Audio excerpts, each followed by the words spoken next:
Assalamualaikum warahmatullahi wabarakatuh. Good golden morning, Migunani people. Apakah Anda memiliki katalog training di perusahaan? Dan apakah Anda menyodorkan katalog training tersebut kepada karyawan-karyawan Anda? Sehingga karyawan bisa memilih training yang dirasa cocok dengan kebutuhan mereka? Jika Anda melakukan hal tersebut, selamat. Anda sedang mempraktekkan learning filosofi berupa instructional system design. Karena memang format dari instructional system design adalah dengan menawarkan katalog training. Selamat datang kembali Migunani people di LND Kadaluguran edisi ke-6. Edisi ke-6 ini kita masih membahas tentang training need analysis bersama saya Suhud Rasoja. Oke, masih ingatkah di micro learning edisi ke-4 dan ke-5?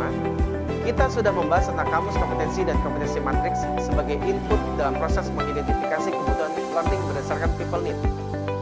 Dan di edisi ke-6 ini, kita akan mendiskusikan tentang katalog training sebagai format instructional system design.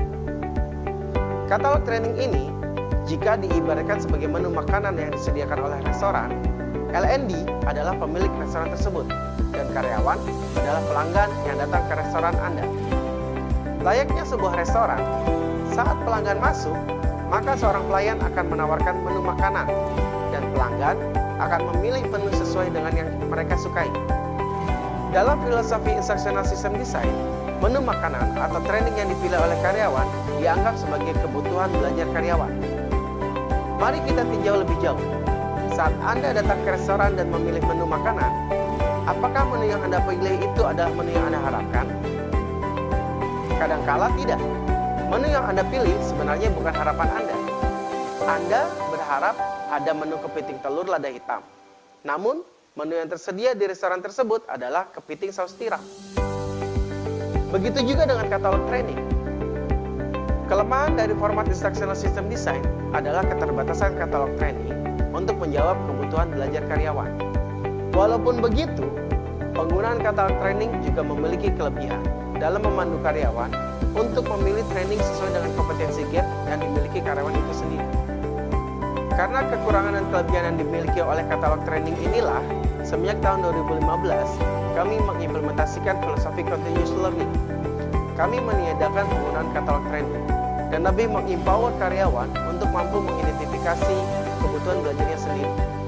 Ibarat sebuah restoran, maka kami menyediakan semua bahan dan pelangganlah yang menentukan menu masakannya sendiri.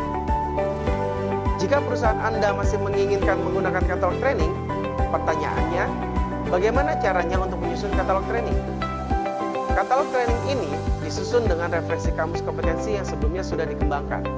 Secara umum, kami membagi learning program yang disusun berdasarkan learning maturity yang dikembangkan oleh Josh Bersin. Learning katalog yang dibangun merupakan emerging dari learning maturity model, yaitu pada level 1 atau incidental training dan level 2 atau training and development excellence. Pada level 1 atau incidental training didefinisikan sebagai emerging need for professional training atau kebutuhan yang muncul untuk pelatihan profesional. Di perusahaan kami, level 1 ini dikenal sebagai training ketengan. Sedangkan pada level 2 didefinisikan sebagai perkembangan tata kelola dengan berfokus pada L&D core process. Di perusahaan kami, level 2 ini disebut sebagai excellence program. Level 3 dan 4 dari learning maturity ini akan kita bahas saat kita membahas mazhab L&D kedua atau talent management dan mazhab ketiga atau continuous learning.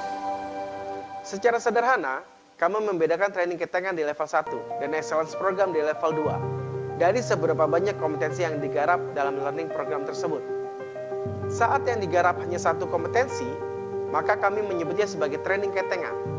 Namun saat yang digarap lebih dari satu kompetensi, maka kami menyebutnya sebagai excellence program. Secara umum, kami juga membagi katalog training ini ke dalam 3 level. Level paling bawah adalah esensial atau basic learning program.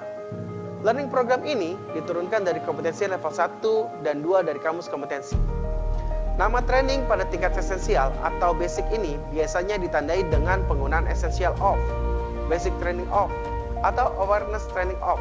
Contohnya adalah essential of communication skill, basic training of lototo, driving motorcycle awareness, dan seterusnya.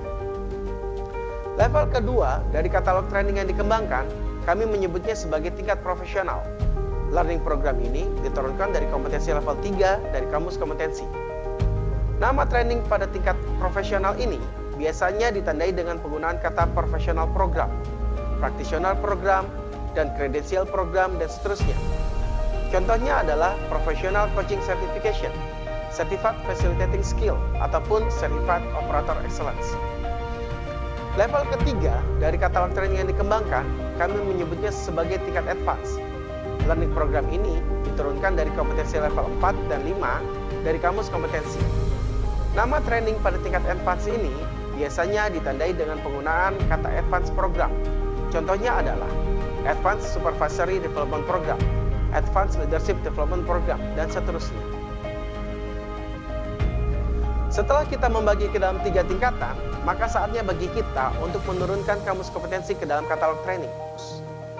Secara umum, katalog training ini adalah silabus training, sehingga dalam katalog training ini perlu mencakup deskripsi training program, objektif training, durasi training, dan topik pembelajaran. Pada learning program yang sifatnya ketengan, deskripsi training bisa disesuaikan dari definisi kompetensi yang diturunkan ke dalam training program. Sedangkan pada excellence program, deskripsi training bisa disummary dari beberapa excellence program yang dikembangkan. Sedangkan objektif training bisa diambil dari level kompetensi yang menjadi rujukan.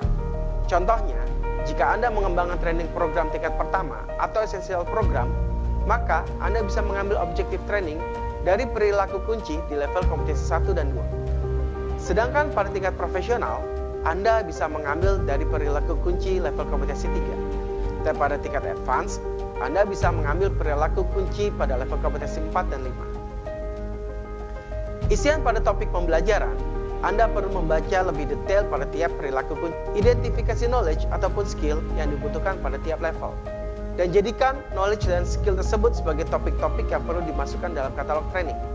Kemudian, identifikasi waktu yang diperlukan untuk mendeliver knowledge dan skill yang dibutuhkan di tiap topik. Nah, jika katalog training Anda sudah lengkap, Anda kemudian bisa mentabulasi keseluruhan katalog training yang Anda miliki dan membuat training matrix di masing-masing posisi. Tugas Anda untuk melakukan training need assessment and analysis based on people pun menjadi lebih mudah. Training need assessment and analysis based on people kemudian bisa dilakukan dengan meminta karyawan melakukan assessment dari kompetensi matriks yang sudah disusun di Microlearning edisi 5. Saat ada kompetensi yang masih memiliki gap, tinggal dilihat ke training matrix yang sudah disiapkan. Dan pekerjaan Anda mengidentifikasi training need analysis based on people pun selesai. Saya ucapkan selamat atas selesainya di fase pertama dari Instructional System Design. Di Microlearning berikutnya, saya akan cerita tentang Design and Development Learning Program. Stay tune dan sampai bertemu kembali di channel Microlearning L&D Academy Grade edisi ke-7. Masih bersama saya, Sutra Sejati. Selamat tinggal. Wassalamualaikum warahmatullahi wabarakatuh.